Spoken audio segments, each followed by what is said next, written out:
Thick pillow, thin pillow, soft pillow, hard pillow, neck rolls. My God, everybody is recommending something different, and they are all contradicting themselves. Let me explain to you what kind of pillow you need, and that's basically true for all people. A little heads up. The tip I'm going to give you will come as a surprise. So, to help you understand this better, let me walk you through the different sleeping positions using different pillows.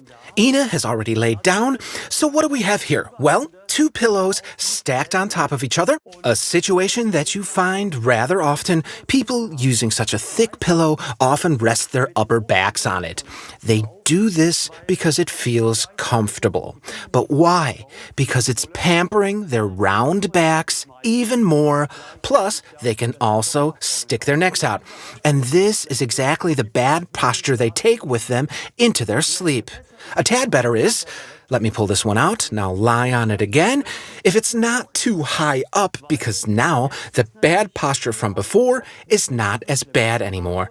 But people with shortened muscles won't really feel comfortable lying like this, and so they slide in another pillow. The next version is using a soft pillow. Let's swap this one out for a soft pillow.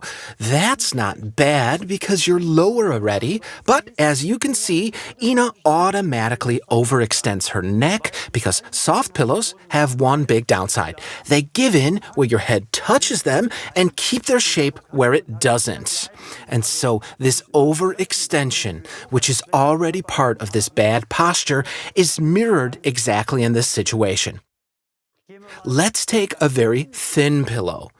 Only few people use them because, well, it has no benefit for them.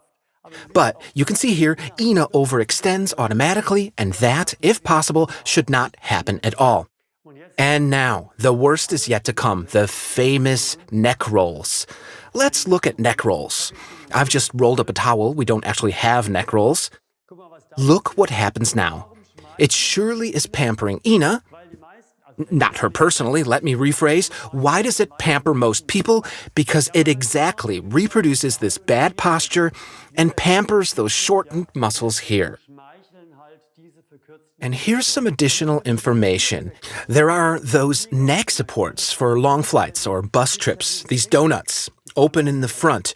They're not bad in that they prop up your neck left and right so your head won't drop off to the side when you're asleep. But they, again, overextend your neck in the back, and so it has the same disadvantage as these pillows here, just in a different position. And now we have to apply this concept from your head and neck to your entire body. Here we have Ina lying on her back, having tried out different pillows under her neck that were all no great help.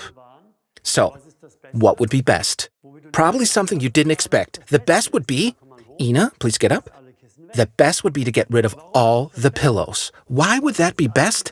Because taking away the pillows automatically pushes the back of your head up, and that would take care of your overextended neck in your sleep. Because gravity would pull it down.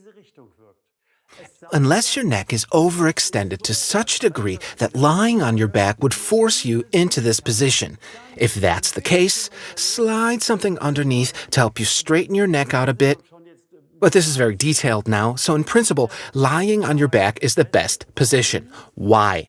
Your entire spine shows this hyperlordosis in your lower back, the hyperkyphosis, the rounded back in the thoracic section of your spine, and the other hyperlordosis in your cervical spine. And lying flat on your back after a day of reinforcing this curvature gives your body the chance to balance that out overnight.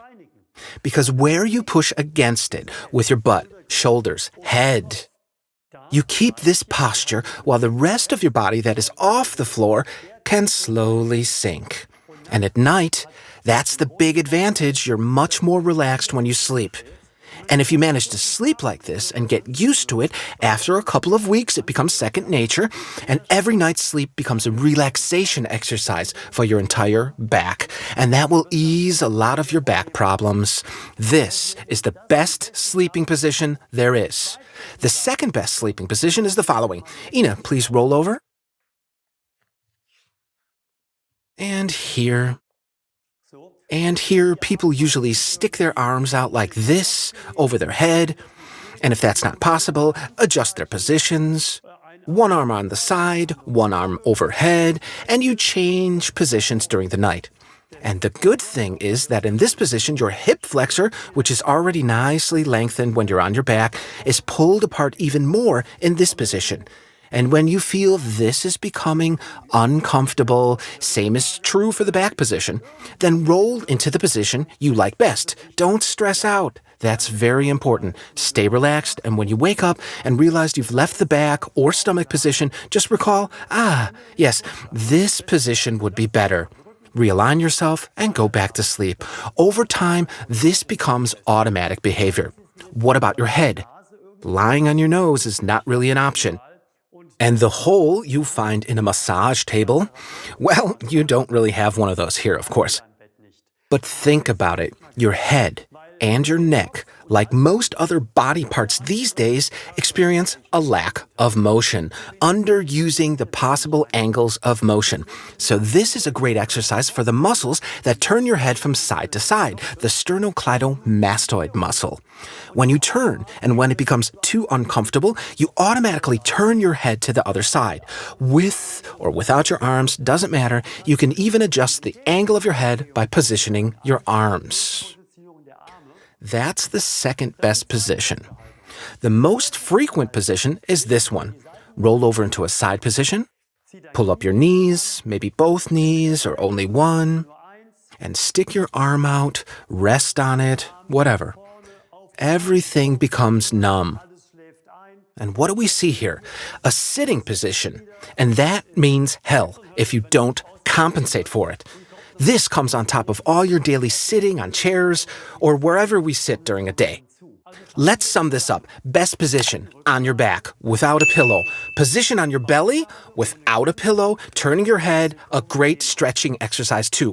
However, when you are in a side position and it is too hard for you to kick that habit, then for a transition phase, it would be great. I don't have one here. So let's take this rolled up towel. If you slide this underneath, cherry pit cushions are perfect for this. You can warm them up nice and cozy in the winter. And the advantage of such cushions or other cushions filled with pits is that you can position your head in a way that it won't tilt over too much to the side. A pretty heavy-duty approach would be to take away the pillow as well. So you wouldn't lie on the side anyways, because if you did, your head would lie askew in a funny way. We want to find an acceptable position for those who want to retrain their habits. So, for them, this is a transitional position. But please, don't get stuck in this phase, because this here really plays a part in ruining your back, so you shouldn't do it.